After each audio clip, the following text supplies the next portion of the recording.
Doctor, me siento y cierro la puerta. No se olvide su cola.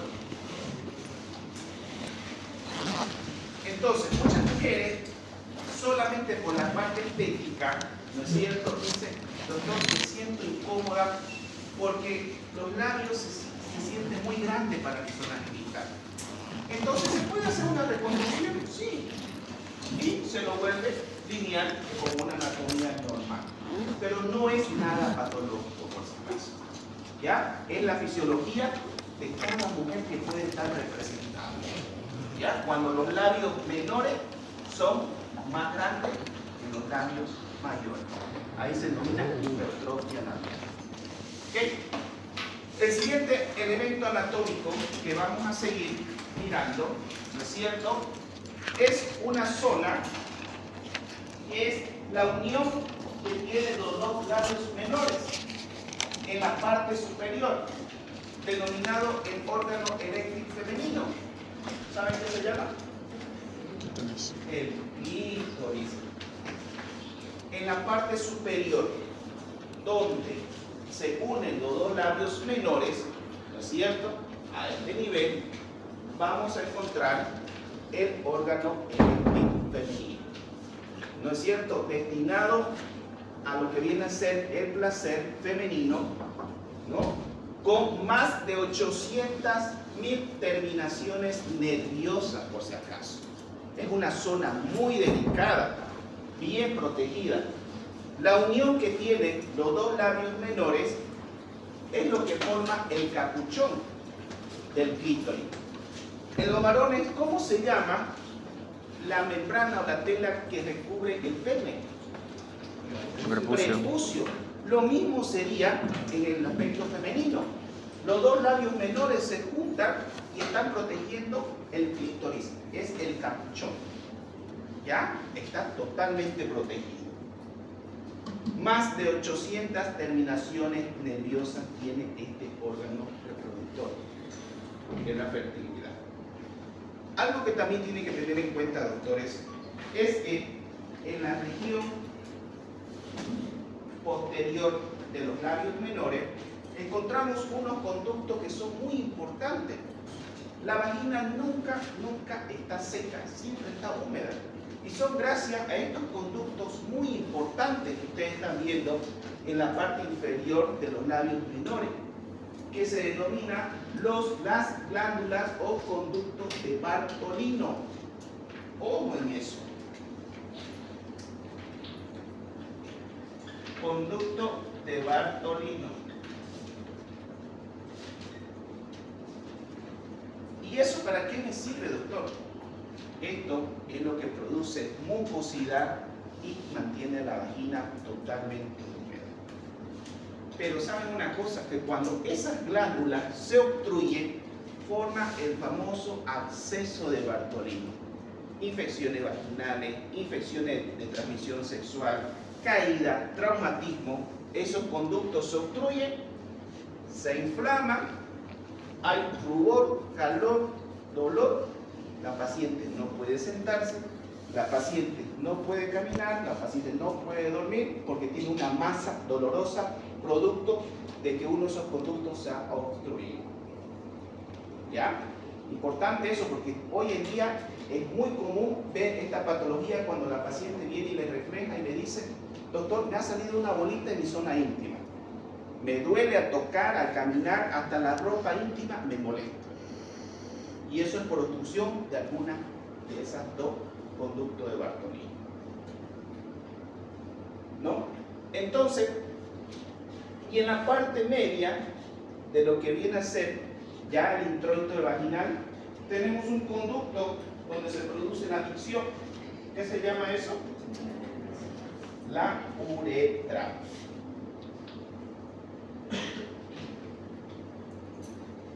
La uretra, doctores. Pero también hay que tomar atención porque al lado de esa uretra hay otros conductos también, que se denomina conducto de Skene.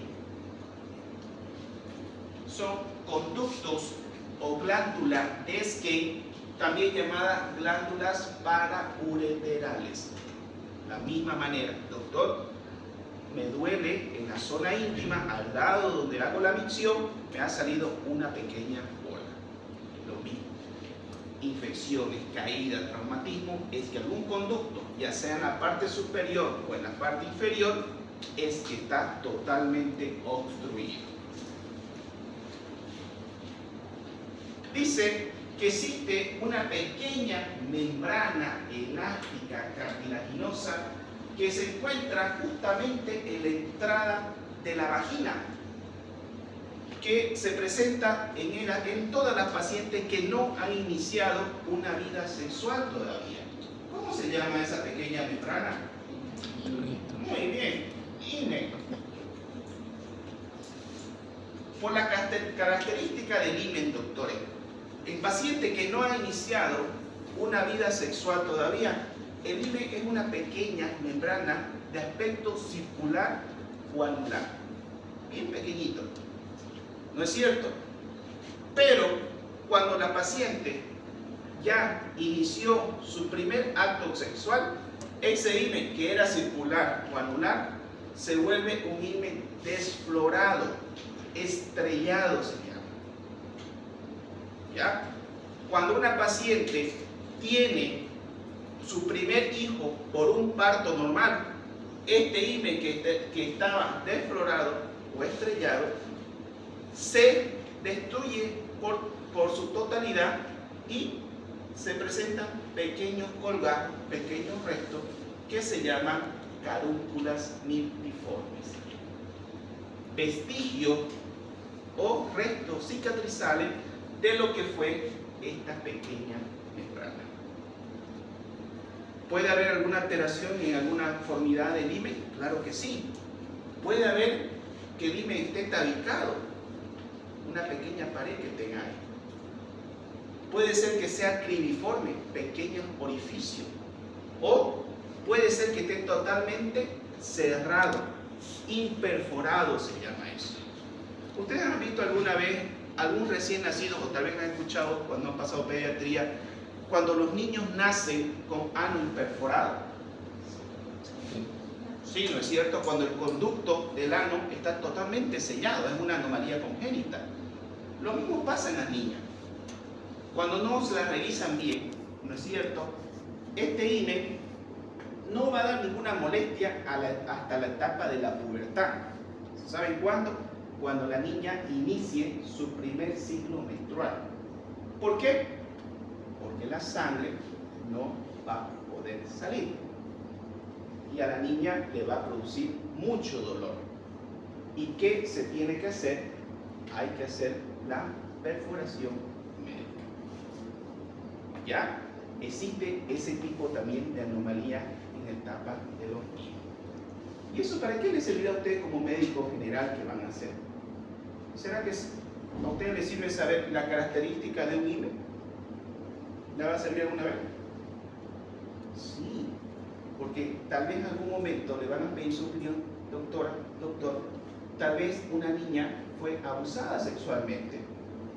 ¿Cómo sería la característica? Si usted ha visto que no ha sido manipulada, ese himen tendría que ser cerrado, ¿no es cierto? De tipo anular. Pero si hay manipulación, ya está totalmente desgarrado o estrellado. ¿Entienden, no es cierto? Eso lo vemos todo el tiempo cuando nos consultan los pediatras, ¿no es cierto? Y quieren saber si el himen ya fue manipulado. O tal vez de algún adolescente que dice que no inició vida sexual, pero nosotros nos damos cuenta, pues no, anatómicamente. Y a todo este conjunto, doctores, que hemos visto de la parte externa, se llama la región vulvar. Todo ese conjunto que hemos hablado, desde el monte de Venus, labios mayores, labios menores, el clítoris, la uretra, el himen y terminando en la región anal, todo eso lo comprende la región vulvar. Es la cara representativa externa ¿de qué? Del aparato reproductor femenino. Es lo que usted puede ver. ¿Ya? porque cualquiera de esas regiones va a presentar a la paciente algún tipo de lesión, desgarro, laceración, caída, trauma, ausencia de vello púbico, perforaciones, qué sé yo. Y usted tiene que primero, ¿no es cierto?, orientarse con qué región anatómica está representado la vulva. ¿Preguntas hasta ahí?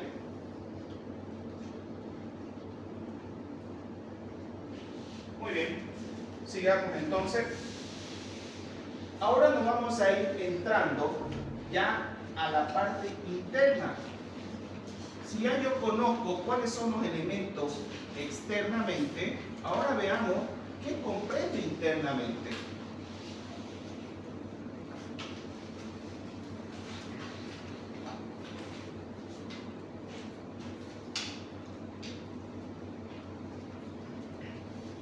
Dice que el primer elemento anatómico que me puedo encontrar ya en la parte interna es un pequeño conducto elástico fibromuscular que mide entre 7 a 8 centímetros, que se denomina vagina.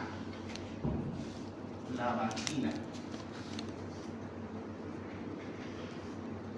Esta vagina, doctores, posee dos paredes laterales, una pared superior y una pared inferior. Eso es muy importante en los elementos anatómicos. Pero ¿para qué me servirá saber cuáles son los componentes de una vagina o cuál es la función de una vagina? Súper importante, doctores, súper importante la región vaginal, porque la vagina tiene dos funciones importantes. La primera es esta. ¿Qué está pasando por acá? ¿O qué es esto? El parto. ¿Ah? ¿Qué es? Un bebé. Bebé. Entonces es el paso del producto, ¿por dónde? Por el canal vaginal. ¿Y cómo se llama eso? El canal blando del parto. Cuando hablemos de parto ya van a estar orientados ustedes.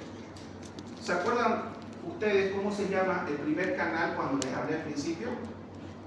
¿Cuál era el primer canal del parto? Cuando le mostré el hueso. No había más que 4 alumnos, creo que. ¿Cómo se llamaba el hueso por donde pasa el producto? Y le di la pelvis. El producto, señores, un bebé para que salga la vida extrauterina, no es que nace escupido y sale.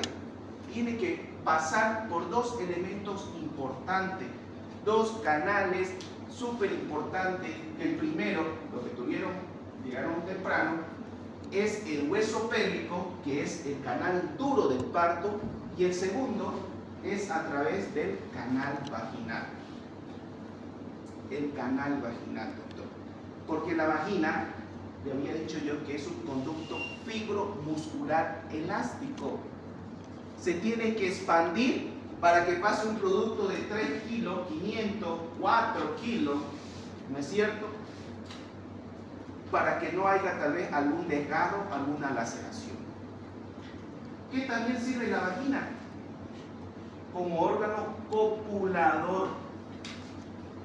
Participa en el acto sexual en la resección del pene. Además también, como última función, la salida de la menstruación por la vagina. Pregunta del examen. Funciones de la vagina. Las dos primeras funciones muy importantes. Porque yo le decía que hacer un conducto fibromuscular tiene fase. Cuando no está estimulada, cuando está en la fase de excitación, de orgasmo, volviendo a su tamaño normal. Tiene elasticidad de acuerdo a la reacción que tenga en el momento.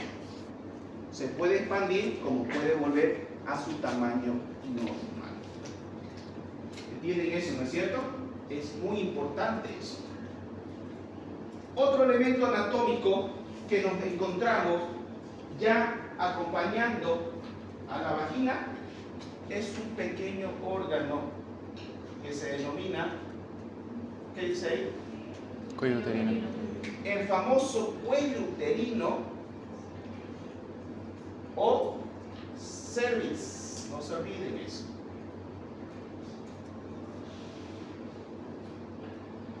El famoso cuello uterino o cervix, doctores, es un órgano muy noble, le cuento yo a ustedes. Asiento por la ubicación, asiento de alguna patología.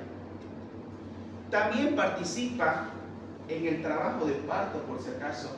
¿Cómo lo ven ustedes este cuello acá? Este orificio aquí. ¿Qué forma tiene? ¿O no tiene forma?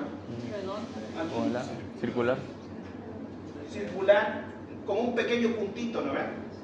Este cuello uterino, doctores, en la etapa de gestación, en el momento del parto, se tiene que borrar y se tiene que estirar 100 veces más su tamaño normal para que pase un producto de 3 kilos. Por ubicación también es zona de afectación. Ustedes conocen esa patología que hoy en día está matando a nuestras mujeres jóvenes entre 40 y 30 años producto del contacto sexual. ¿Saben cómo se llama? Muy bien, el cáncer del cuello uterino. ¿Y quién lo produce eso? El papiloma. El virus del papiloma humano. Jóvenes, el cuello uterino tiene dos regiones importantes. Una parte externa, un orificio cervical externo y un orificio cervical interno. Externo e interno. ¿Para qué me sirve saber esa región?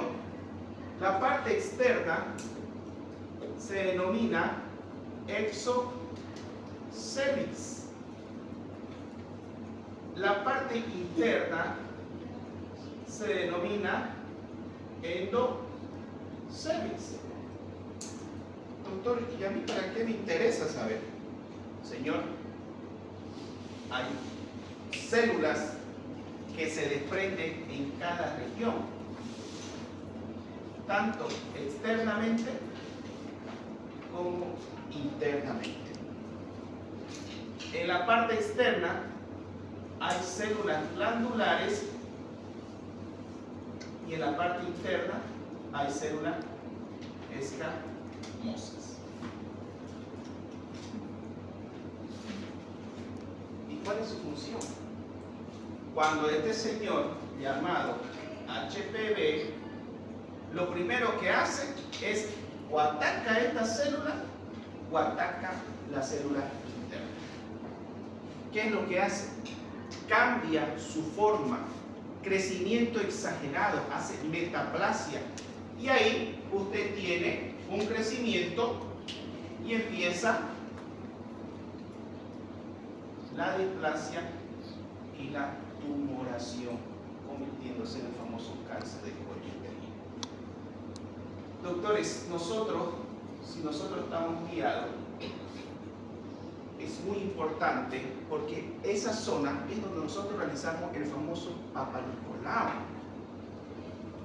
Cuando uno hace un Papa Nicolau, doctores, no es que uno va y mete y saca donde uno le dé la gana. No. Voy y saco de la parte externa, encuentro unas células que se llaman glandulares. Voy y tomo una muestra de ahí. Y luego con un pequeño cepillo voy y saco de la parte interna, que se llama células escamosas. Si usted tuvo contacto con este señor HPV, su Papa Nicolau va a venir y va a decir, usted tiene cáncer de células escamosas. Usted tiene cáncer de células glandulares. ¿Dónde está la afección? ¿En la parte externa o en la parte interna? No hay dónde perderse. ¿Ve? Anatómicamente ya se están ubicando.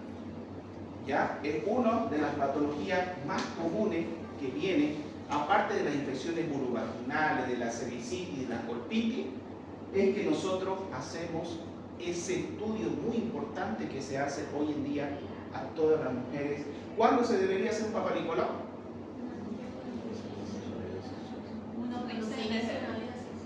Cuando inicia una vida sexual. No se olviden eso, porque a más temprana ubicación o pesquisa, la supervivencia o el tratamiento es mucho más efectivo. Cuando ya, porque ¿saben qué? Este señor no es que hoy se contagió a ustedes y mañana presenta los síntomas. Recién a los 15, 20 años hay la primera sintomatología. Es un asesino silencioso. Si usted inició vida sexual a los 15, 20 años, a los 40 ya está debutando con los síntomas. Y esto, lastimosamente, se propaga. Y cuando ya está propagado, es poco que se puede hacer. ¿Ya? Muy bien, continuemos. Siguiente elemento anatómico. ¿Qué dice ahí? Útero. Un útero.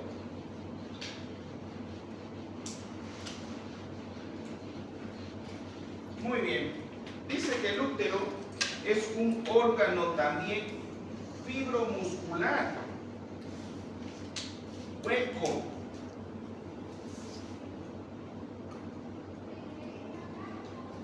Dice que el útero es un órgano fibromuscular hueco que tiene la forma de una pera.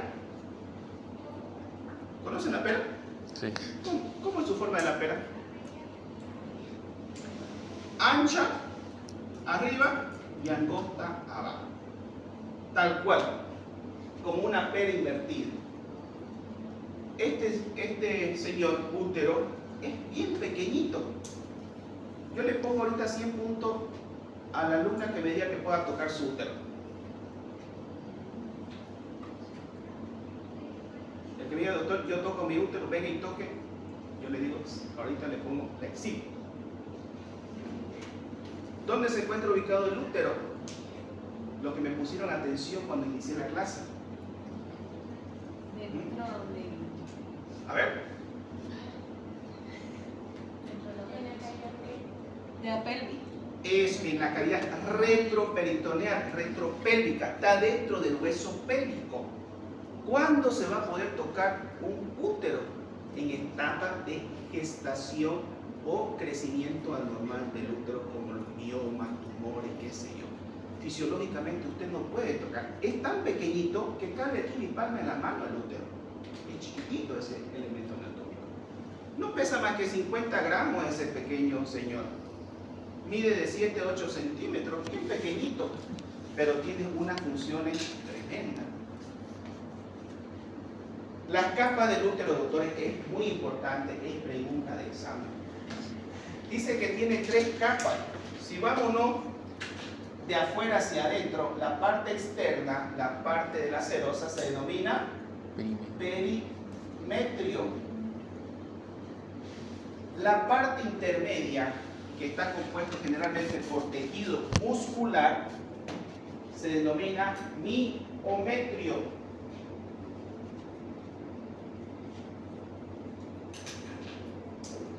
Y la parte interna, que sería la mucosa, esto de acá, se denomina endometrio.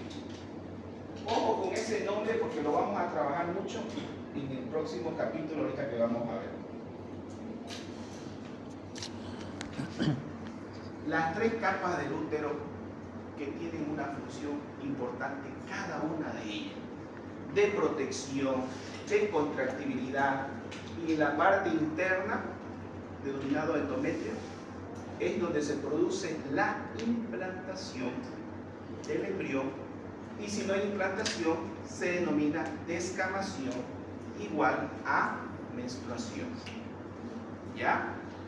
Porque saben que hoy en día he visto muchos pacientes jóvenes con una patología que está muy de moda y que muchas veces no se la podía conocer porque tenía síntomas muy parecidos a otra enfermedad que se llama endometriosis.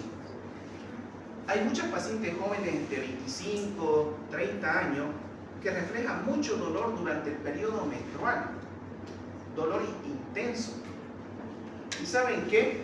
Porque este tejido que está aquí adentro se está encontrando fuera del útero. Este mismo tejido que se llama endometrio se está encontrando fuera del útero, ovario, trompa, por eso que se llama endometriosis. endometriosis. Y cada vez que la paciente tiene su periodo menstrual, como sangra por la parte interna y tiene el mismo tejido internamente, también está sangrando por los focos endometriósicos de afuera. Ya es una patología que hoy en día estamos descubriendo en pacientes muy jóvenes. Y el tratamiento es diferente de acuerdo a cada paciente y el deseo de embarazo o no también. ¿Ya? Pero ese es otro tema. Las capas entonces son 3, importantes porque vamos a ir viéndolas ahorita una cada una. Las relaciones que tiene este útero en la parte interna. Por delante, con la vejiga. Por detrás, con el recto. Lateralmente, con las trompas y los ovarios. ¿Ya? Este señor no está bailando solo adentro, no está móvil, está fijado. Está fijado por 4 ligamentos, importante pregunta de examen. 4 ligamentos que sostienen al útero, que se llaman ligamento redondo, ligamento ancho, útero sacro y cardinales. Ligamento redondo, ligamentos anchos, úteros sacros y los de abajo, los ligamentos cardinales o de Mackenroth. 4 ligamentos que sostienen al útero en su ubicación totalmente anatómica. La principal irrigación que tiene este elemento anatómico está irrigado por la arteria principal, que es la arteria uterina. Es una arteria de grueso calibre que es rama de la arteria ilíaca externa proveniente de la hipogástrica.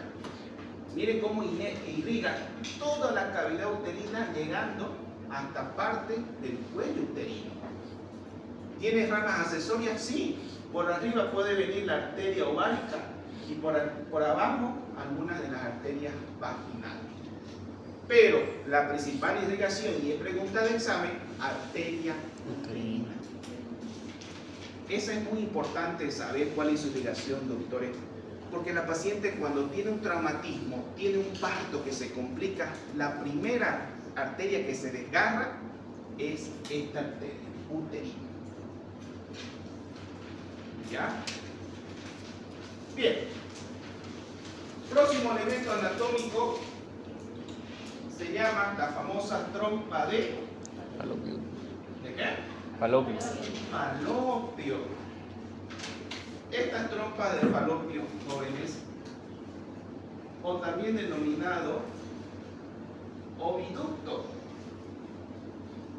son 2 trompas delgadas que miden entre 10 a 12 centímetros. ¿Tendrá alguna función principal estas trompitas? Claro que sí. ¿Saben lo que hacen? El de transporte. ¿Transporte de qué? Muy bien. Cuando el ovario libera un óvulo maduro, esta fibria lo capta y viaja a través del oviducto para que si viene un señor llamado espermatozoide, se encuentre y se produzca la fecundación,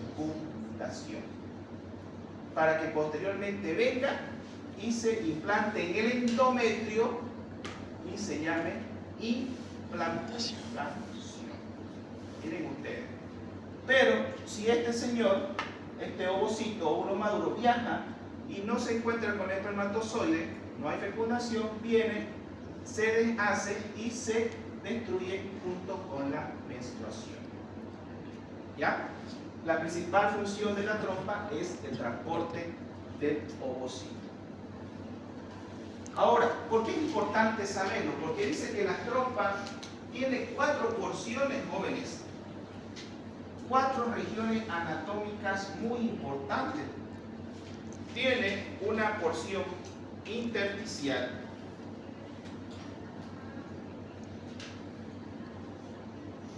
que significa que es la unión entre el útero y la trompa. Tiene una porción ísmica, tiene una porción ampollar y tiene la porción infundibular o fimbrias. ¿Por qué es importante saber las regiones anatómicas de la trompa uterina? Si yo le decía a usted que cuando hay la liberación de un óvulo y tiene que viajar a través del conducto para que si no hay fecundación se degrade con la menstruación. Pero ¿qué pasa cuando hay espermatozoide y se encuentra con el óvulo pero no avanzó y se quedó en ese camino? Embarazo ectópico. Imagínese que el óvulo, esa fecundación, se quedó en el sitio de implantación, no migró, no descendió o no viajó hasta el lugar donde tenía que poder encontrarse o implantarse, en otras palabras. Eso se denomina embarazo ectópico. Y dice que el embarazo ectópico, doctores, el 90% se produce en la trompa uterina. Si bien dice que el embarazo debería producirse en la cavidad uterina, pero cuando no encontramos ese embarazo dentro del útero, hay que ir a buscarlo. ¿Dónde? El 90% en el libro, doctores, búsquenlo en la trompa uterina, el 90%. ¿Y cuál es la región más propicia que le gusta el embarazo ectópico? En la región ampollar, es la zona más ancha donde se produce la fecundación. ¿Dónde más se puede producir el embarazo ectópico? En los ovarios, en el cuello uterino o a nivel abdominal. Pero miren, el 90% se ocurre en la trompa uterina. ¿Ya? Importante eso. Muy bien. Terminemos con el último elemento anatómico del aparato reproductor femenino, que se denomina los ovarios. Y ahí nos vamos a ver un poquito más profundo porque vamos a hablar cuál es la función de estos señores ovarios. ¿Alguna pregunta hasta aquí?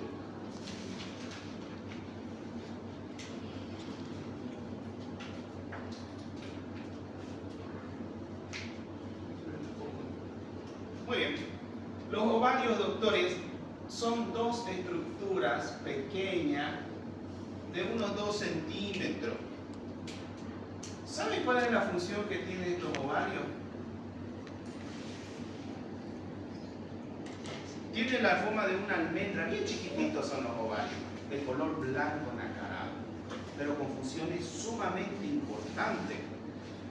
Tienen la función que participa en la gametogénesis, que significa en la producción de ovocitos. Y también participan en la fusión hormonal, porque dice que produce 2 hormonas importantes que se llaman estrógeno y progesterona. Ya. Doctores,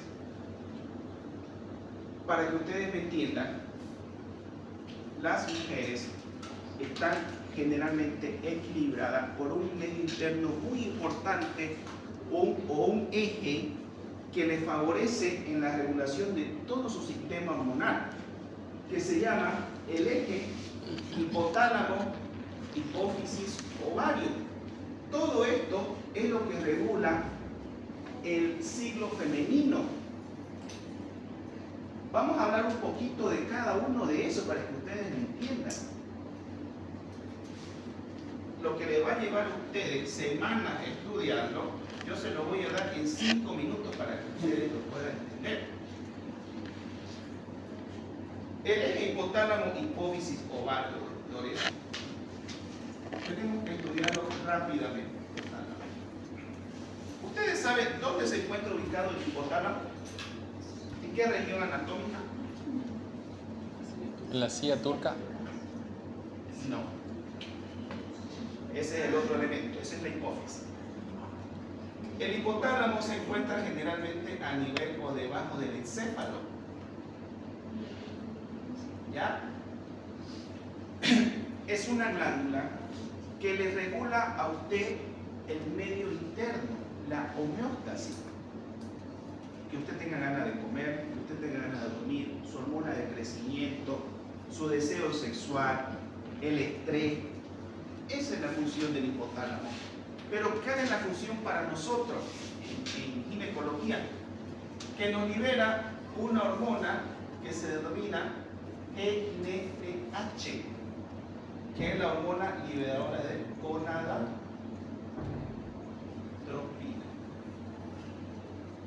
Esta hormona, doctores, se va liberando de forma pulsátil. Y ahora sí, esta hormona es lo que me va a estimular una pequeña glándula que tiene el tamaño de un frijol, que se llama hipófisis, o famosa glándula pituitaria. ¿Para qué me sirve? ¿Dónde se encuentra ubicada la hipófisis? Ahora sí. Se encuentra ubicada en la silla turca. ¿De qué hueso? Muy bien. Ahora, ¿para qué me sirve conocer eso, doctores? Si yo le digo que estamos hablando de todo el ciclo femenino que acontece en una mujer, es que esta hipófisis está comprendida por dos regiones anatómicas normales. Tiene una cara anterior que se llama adenohipófisis,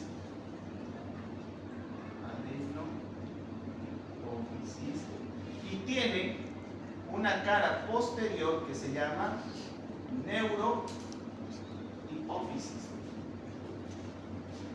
¿Para qué me sirve eso?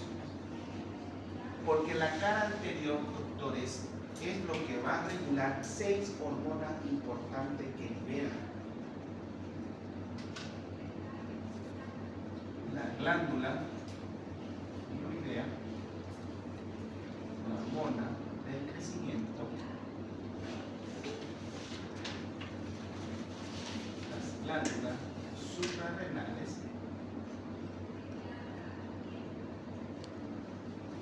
la FSH, la LH y la DL.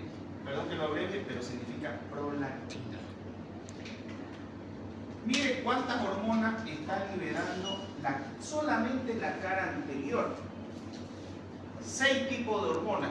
Dice que hace que funcione su tiroides con la glándula tiroides. Dice que le favorece a usted el crecimiento. Dice que es lo que participa liberando el cortisol. Cuando usted está muy estresada, libera una hormona que se llama cortisol, liberada por las glándulas suprarrenales. Libera otra hormona que se llama folículo estimulante, que en las mujeres produce los ovocitos y en los varones produce los espermatozoides. La luteinizante, que produce testosterona y progesterona. Y además también participa en la producción de la leche liberando la prolactina. Le voy a poner un ejemplo.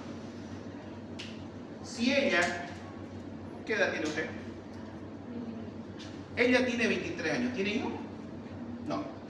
Ella de 23 años viene a la consulta mía y me dice: doctor, hace una semana me está saliendo leche por mi mama. ¿Es normal? ¿Es normal o no es normal? Ella no tiene hijos, no está amamantando, pero está liberando leche. Secreción láctea. ¿Dónde está el problema? La glándula. ¿Dónde está el problema? Aquí, pues señores, estamos hablando, el problema está en la hipófisis, en la cara anterior. ¿Por qué? Porque tiene un aumento de prolactina. Tiene un aumento de prolactina. ¿Y por qué tiene prolactina? Tiene un tumor. Está liberando demasiada secreción láctea. Si no tiene hijo, ya saben dónde va a ir a buscar. ¿Por qué una mujer en etapa de lactancia, cuando tiene un bebé, no menstrua? No tiene menstruación. Y si no tiene menstruación, no se puede embarazar. ¿Por qué?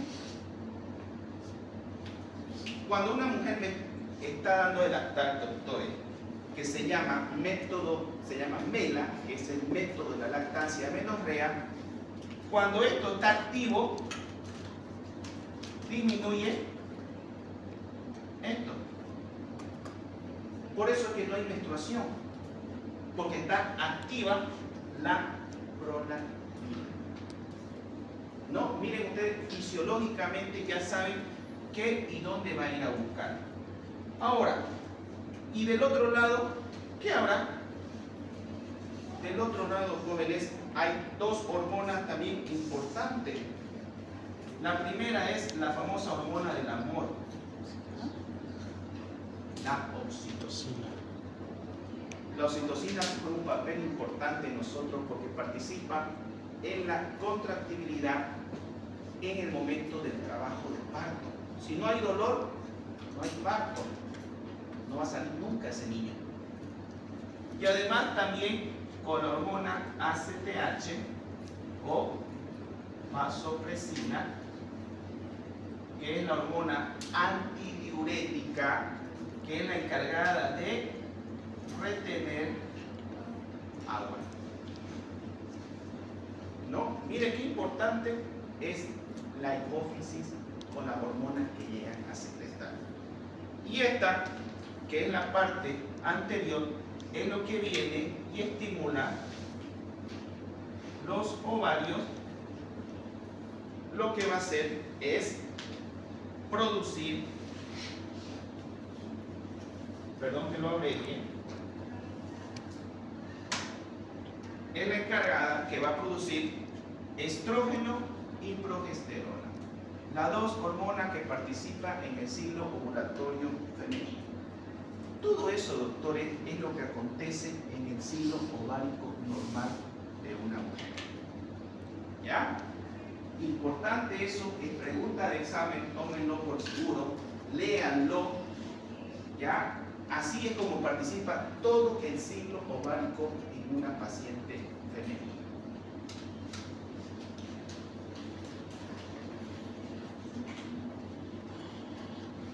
Otra cosa que usted tiene que también saber, que si sabe cómo es el ciclo ovárico, es que tiene que saber, y el ciclo uterino, es que tiene que saber cómo funciona cada una de sus fases.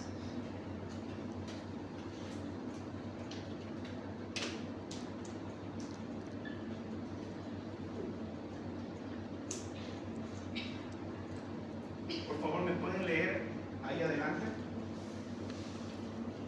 Cualquiera. ¿Todo el cuadro, doctor? Sí, por favor. Ok. El ciclo ovárico se divide en preovulación, ovulación. ¿Ya? El ciclo ovárico tiene una fase folicular Bien. y el ciclo uterino abajo tiene dos fases, el periodo y proliferativo. Muy bien. Se lo voy a resumir. Muchas gracias.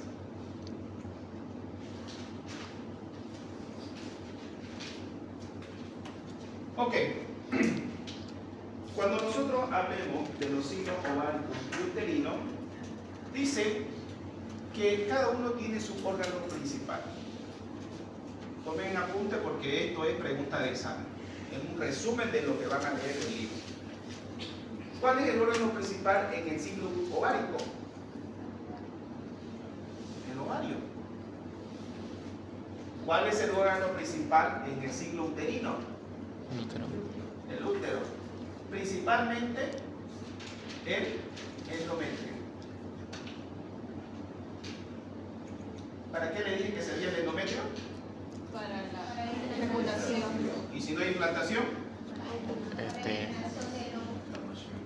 Para la descamación. Descamación. Si no hay implantación, hay menstruación. No hay dónde más perderse. Función. ¿Cuál es la función que tiene el ovario? La de formación de... ¿Qué le dije? Ositos. Ositos. ¿Cuál es la función que tiene el útero? Preparar, ¿qué cosa? Esto, bueno. Preparar el endometrio. Ya les dije para qué sirve.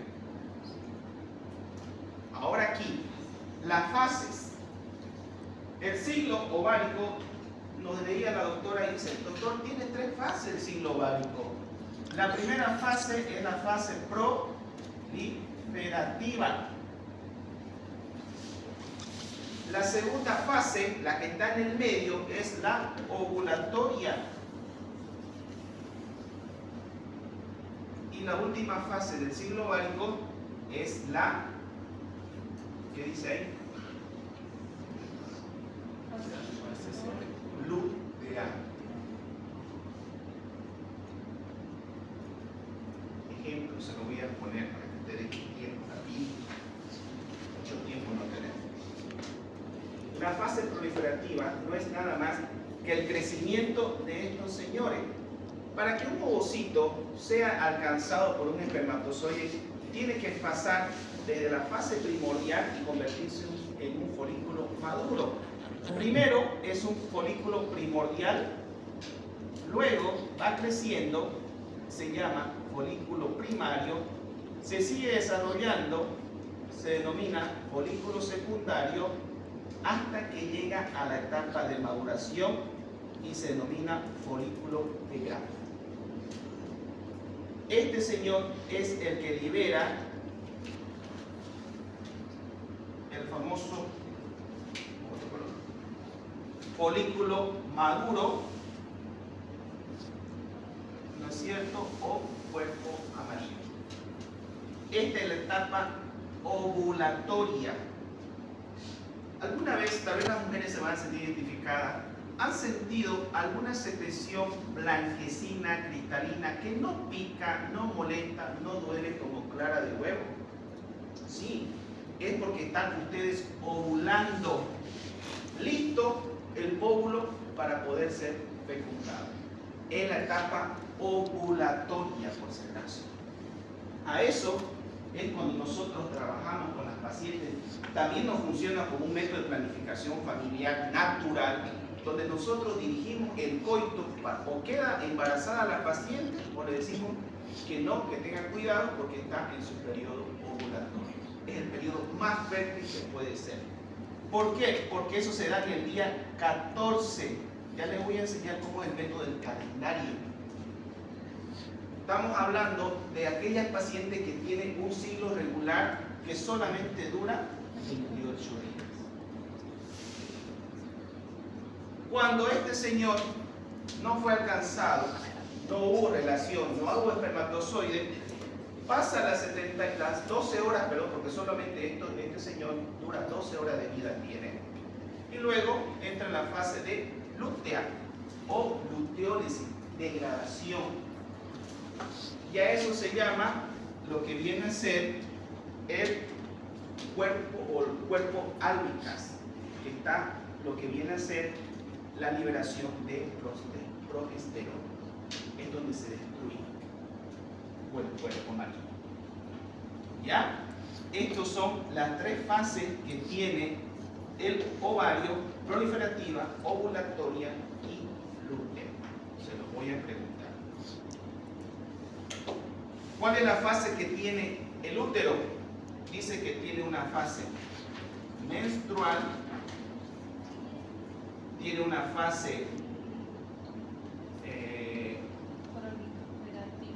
proliferativa, la última es secretora, proliferativa, se me fue la palabrita, o folicular, no, acá estamos. Aquí aquí es folicular, sí, me equivoqué. Folicular y aquí es proliferativo. Proliferativo. Ahora sí. Fase folicular es aquí en el ovario. Folicular, ovulatoria, lútea. Menstrual, proliferativa y secretoria. Entonces aquí ya estamos trabajando directamente con el útero. ¿Y con qué capa? El endometrio. Si no fue alcanzado ese óvulo y se destruyó, empieza el periodo menstrual. Vuelve nuevamente el crecimiento con la etapa proliferativa del endometrio porque está a base de estrógeno. Proliferativa se le llama engrosamiento del endometrio. Para que después se renueve con un nuevo ciclo porque va a liberar la progesterona. Así de sencillo. Tiene una etapa donde vuelve el crecimiento y otra vez se vuelve a mantener por la etapa de la progesterona. Igual tiene una duración de 28 días. ¿Ya? Eso, doctores, quiero que se lo graben bien. Importante es, porque todo eso es lo que acontece, ¿no es cierto?, en el ciclo ovárico de una mujer y en el ciclo uterino. Desde que maduran los óvulos, de que se libera el óvulo maduro, si no es alcanzado por el espermatozoide se deshace, se forma el cuerpo lúteo, terminando en un cuerpo albicans. Y el endometrio se descama, se regenera y otra vez vuelve a su tamaño normal. Aquí, doctor, léalo por favor, para terminar con la parte del ciclo ovárico. Si ocurre la fecundación, la fase progestacional continúa y no aparece la menstruación. Bien, dice, si ocurre la fecundación, no va a haber menstruación. Pero si no ocurre la fecundación, va a aparecer la menstruación. ¿Qué preguntas hay? Para terminar con este tema. Bien. Para terminar, jóvenes, termino con la semiología ginecológica, ya estamos acabando. Doctores, hacer el examen ginecológico a una paciente tiene que haber el mayor respeto y la mayor empatía con cada paciente o cada mujer que nosotros vamos a atender. ¿Ya? ¿Cómo se sentiría usted que yo la pueda revisar a usted? ¿Cómo se sentiría si usted viene a mi consultorio para que yo sea su doctor? Por primera vez. Incomodidad. Y tiene toda la razón del mundo. ¿No es cierto? ¿Por qué? Porque yo soy varón. Pero si ella fuera su doctora, habría como que más confianza. ¿No es cierto? Porque tiene la misma característica, tiene los mismos elementos anatómicos.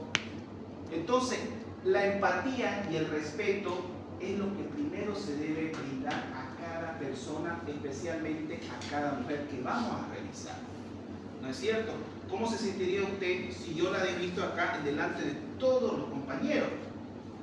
¿Cuántos ojos son acá? Cuando nosotros revisemos paciente, no quiero que estén riendo, hablando, haciendo chistes, no. Porque ya la paciente viene con una incomodidad. ¿Y a quién le gusta que la veamos desnuda? ¿Le gusta a usted que la veamos desnuda? No.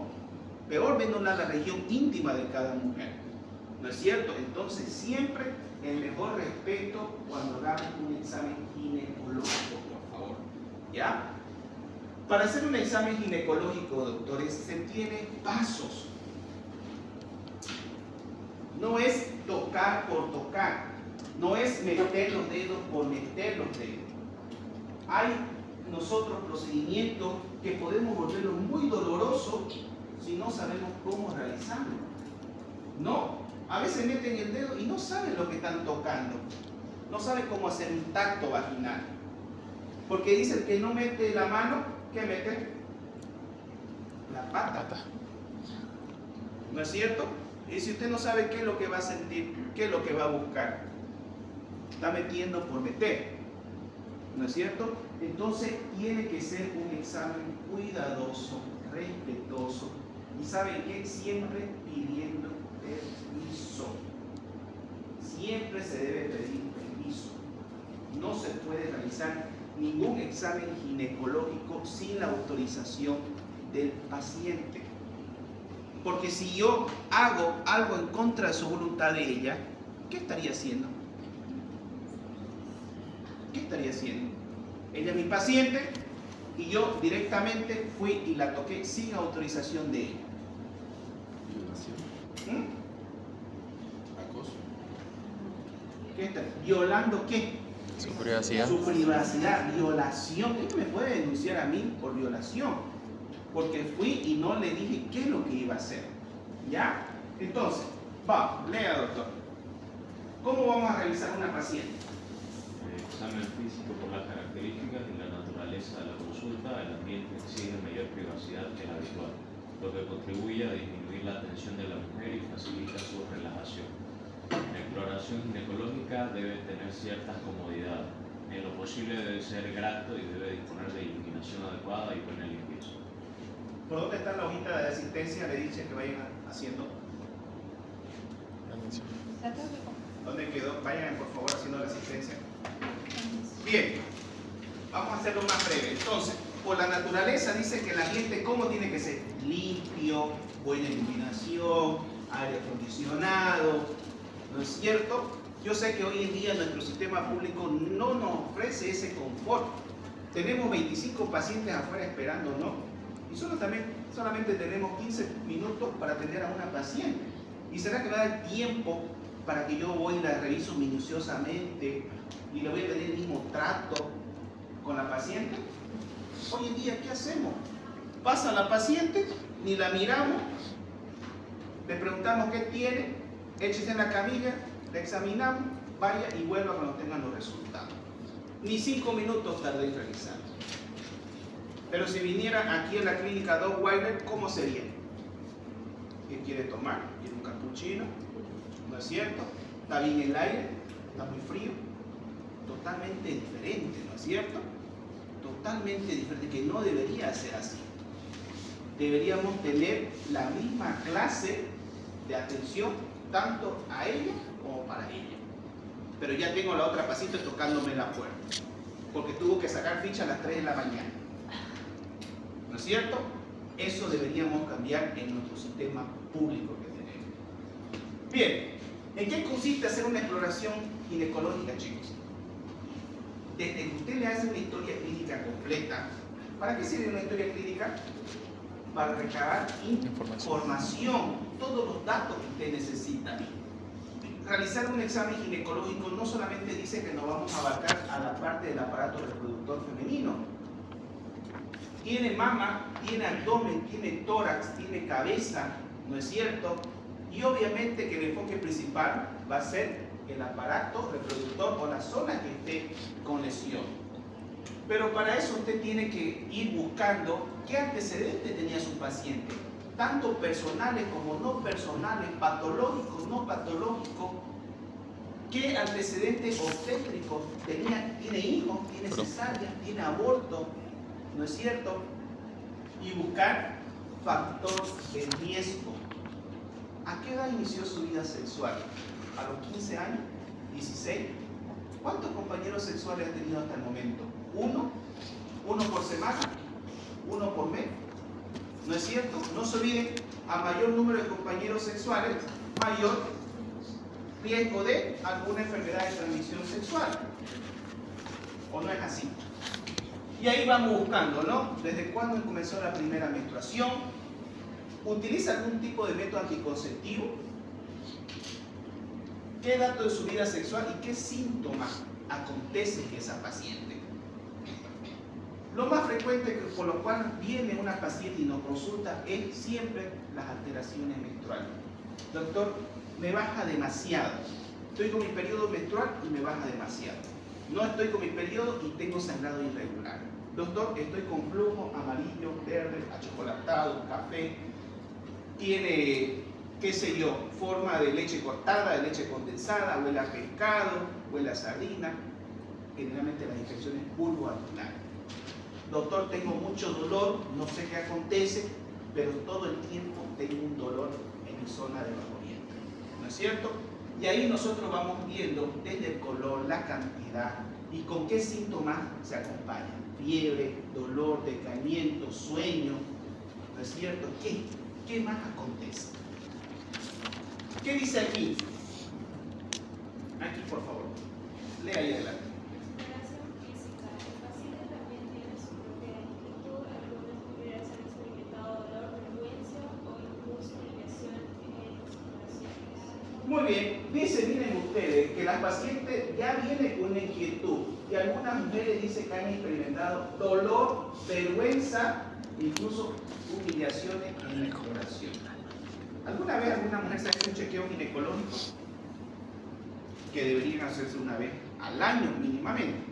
Y yo no sé por qué tengo residentes, tengo internas, tengo colegas mujeres, que no hay el mismo trato de mujer a mujer.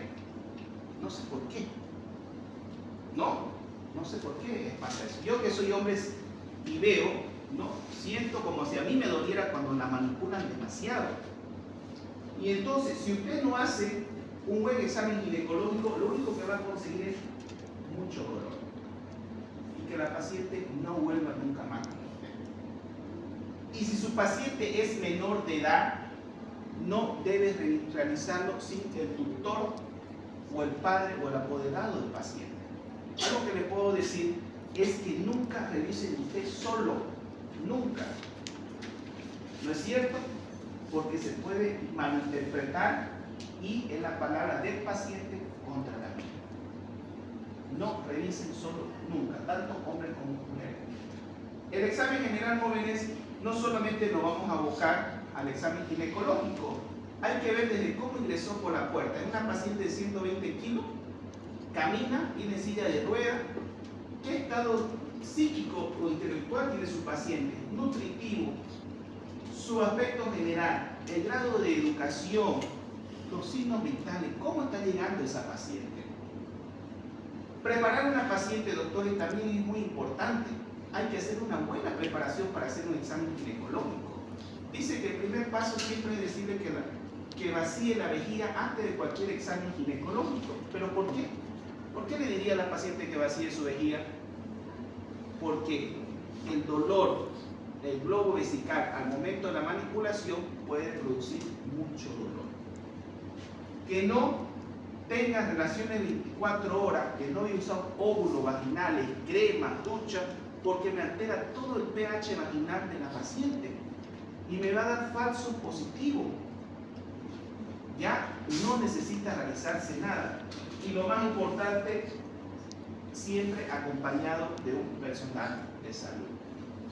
Esta es la posición en la cual hay que adoptar una paciente ginecológicamente. Esta es la posición ginecológica o de litotomía. Miren ustedes, la paciente no está ni echada ni sentada, un ángulo de 45 grados donde las piernas descansan en 30 grados en ala de mariposa. Buen ambiente con buena iluminación. Se le tiene que decir a la paciente y sobre todo pedir permiso para poder examinarla. Paso número 1. ¿No? Se la tiene que acostar a la paciente, decirle que se deslice todo el borde de la camilla para que la cabeza descanse sobre la cabecera y los brazos sobre el espaldar. Y algo que tiene que saber usted, doctor, es que no solamente se va a abocar a ir a mirar la región genital, tiene que mantener el contacto visual con la paciente en todo momento, porque es incómodo que usted se quede hablándole ahí y no mire a la paciente. ¿Ya? Y para eso, usted como examinador debe realizar un lavado de mano correcto, ponerse guante estéril, ¿no es cierto? Iluminación y sobre todo primero inspeccione. No le digo que vaya y toque, primero tiene que mirar. ¿Y cómo se llama todo ese conjunto? Que ya se lo enseñé al comienzo. Eso es lo primero que uno mira. Destapa a la paciente y tiene la vulva ahí. Y miren eso. ¿Cómo decíamos que se llama esta región? Monte de Venus. Monte de Venus.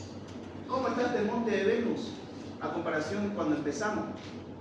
Miren ustedes, falta de pelo, laceraciones, costra. Están viendo las alteraciones. Miren los labios.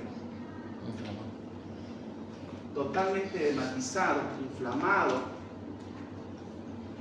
Presencia de verruga, lesiones vesiculares, costra. Y por último pasamos a hacer el examen manual. Tocar a una paciente, doctores, no es meter los deditos por meter. Miren los dedos que nosotros utilizamos. No metamos toda la mano, metamos solamente 2 deditos, índice y medio. Y empezamos desde la vagina para ver consistencia, masa, longitud o laceraciones que podría tener. Pero doctor, ¿hasta dónde tengo que tocar? Señor, usted tiene que tocarme hasta el cuello uterino. Es donde va a sentir. El cuello uterino usted va a ver el tamaño, la consistencia, si hay dolor, está permeable o hay alguna lesión que esté afectado el cuello uterino. Si usted está palpando el útero, que le dije que no se palpa, es porque hay el crecimiento de alguna masa intrauterina. Doctor, yo sentí una bolita, ¿cómo hago para ver? Con el siguiente procedimiento: especuloscopía. Si usted no sabe introducir esto, señores, es muy doloroso porque el material es duro y rígido, pero también hay uno descartable que no todos lo cuentan.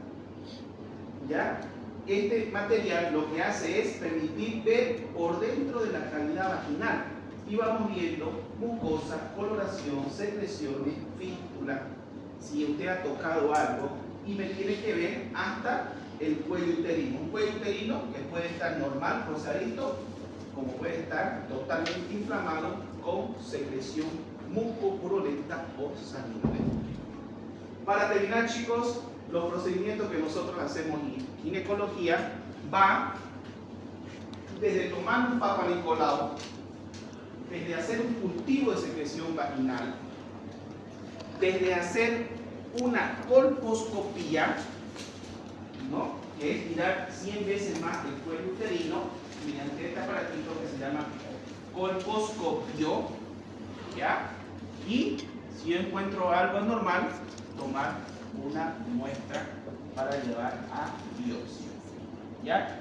Son todos esos estudios que nosotros podemos realizar en el consultorio cuando una paciente no se ha hecho, porque podemos encontrar pacientes de todo. Tengo una paciente de 40 años, 8 hijos y que nunca hizo un Papa Nicolau en su vida. Tiene una masa que está saliendo ya a través del canal vaginal. Una masa.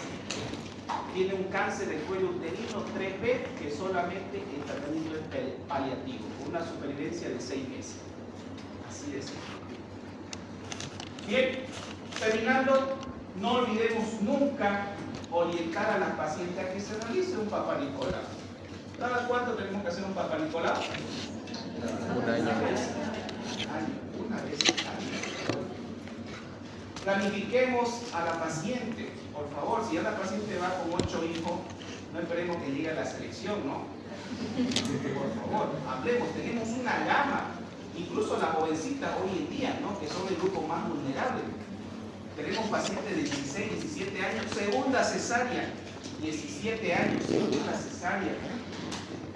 Las enfermedades de transmisión sexual que están aquí saliendo de la puerta, herpes, gonorrea, condiloma, y para las pacientes mucho más grandes, los cambios que se producen en la menopausia. Bien, ¿alguna pregunta? ¿No? Muy bien, muchas gracias por su atención, chicos. Nos vamos a ver entonces todos los días viernes. Armemos por favor un grupo, acá está mi número, he armado con los otros grupos anteriores. Les voy a pasar este material para que lo revisen, lean. No voy a preguntar, voy a utilizar los mismos. ¿Ya? Entonces, terminamos aquí, ¿dónde está mi lista?